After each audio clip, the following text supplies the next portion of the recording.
סם ון רוי, שהוא חבר פרלמנט בלגי, ממפלגת פלמס בלנק, שזה בעצם מפלגת ימין בלגית, ששואפת להחמיר את הגבלות ההגירה ומתנגדת לאסלאמיסטים באירופה. הוא גם מחבר את הספר בעד החופש, ולכן נגד האסלאמיזציה, ספר שהוא הראה את שני הצדדים שיש ברחוב בבלגיה. Sam, good afternoon, good evening, and I want to thank you that you with us tonight, and you visit Israel as well Yes. at the last week. We straight want to ask you, you saw what's happened in Sweden, but I remember that in Belgium I met the most radical group of ISIS, Sharia for Belge, which means your country exported the most horrible terrorists. How it happened? Well, indeed, Tzvi, and thank you for having me.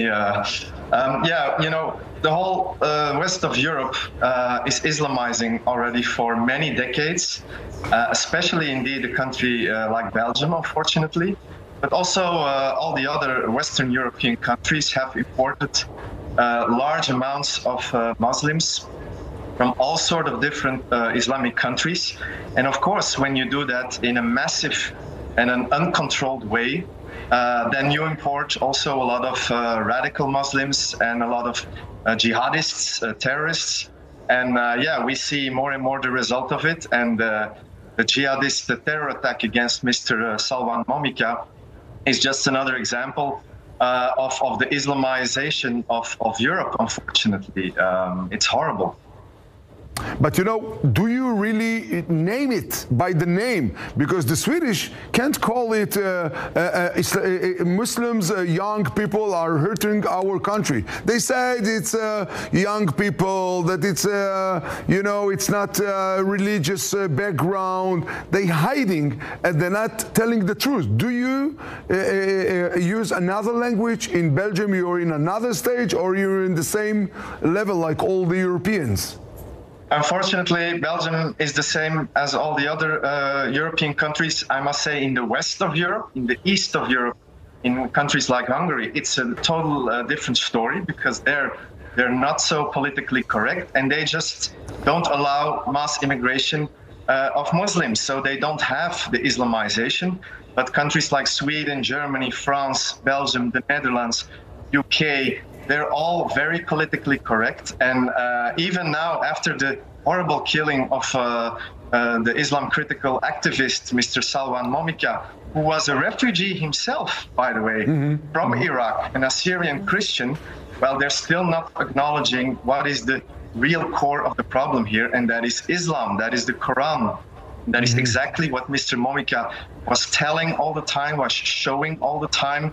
And he even said that he might get killed because of his critics on Islam and because of his burning of the Quran. And unfortunately, yeah, that now has come true, and it proves that a country like Sweden, but also Belgium, Germany, UK, France, that they are becoming more and more like an Islamic country. And our culture is just disappearing before our eyes. Do you personally, as a leader, as a politician, with your opinions, do you afraid from such a scene that someone of the radical Islamists will hurt you, like it happened with Theo van Gogh and another politician around the continent?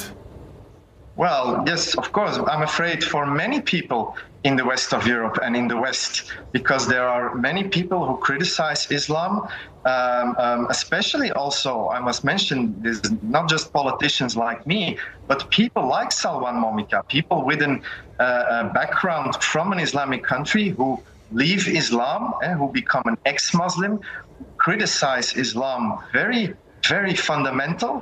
Much more even than many Islam critical politicians or writers who are born in the West, of course, because they understand Islam much better, because they were born in an Islamic country and grew up in it. And I'm extremely afraid for all these people, because they get death threats every single day, and so many, and the government, indeed, they will not be able to protect them all, like they also were not able to protect, unfortunately, Mr. Salwan Momika.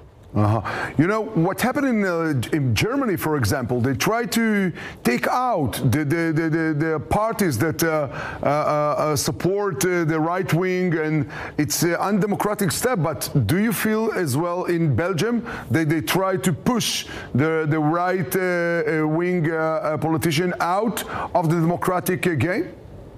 Yes, definitely. I mean, the traditional parties, the liberals, the socialists, the Greens, the Christians, they are all trying to kick out or ignore as much as possible, but also even fight the right-wing nationalist parties like my party, Vlaams Belang, like the AfD in Germany, like Marine Le Pen in France, while they should actually fight Islamization. They should fight mass immigration from Muslim countries, and they should not fight us. I mean, they choose the wrong enemy, you know, and that is so tragical because it's killing our civilization and our free society and our beautiful culture in Europe. Where are we heading, Sam? Last question. Where are we heading? Because what's going to happen? Do your people going to wake up, or that's it? This is the way, and that's the way that Europe and Belgium going towards this direction? Well, Tzvi, I will be very honest to you, and I know you did a lot of research yourself, and you went undercover, and I found that amazingly courageous of you. You did a great job. That's also why I quote you in my book. And you know it yourself. I mean, we lost already many in our big cities to Islam. We have neighborhoods in Antwerp, in Brussels, in Paris, in London, who are majority Muslim, or even 80 or 90%. And our own culture, our civilization, our free society is gone there. It looks like an Islamic country. Sharia law is enforced there. And we should do everything in our power to not let this happen to all the other areas and neighborhoods in our beautiful city, because it's going step by step. And if we don't counterattack this now, then it will not only be some neighborhoods, but it will be whole cities. And in 20 or 30 years, it will be the whole country that has become an Islamic country, like Pakistan, like Iraq, you name it. Sam, first, thank you for the warm thing that you said, and we hope you're going to make it as a leader in Belgium. And we want to thank you again for this interview, and we hope that the next time you're in Israel, we will have you here in our studio. Thank you very much, Sam. That would be great, Steve. Thank you so much for having me. Great.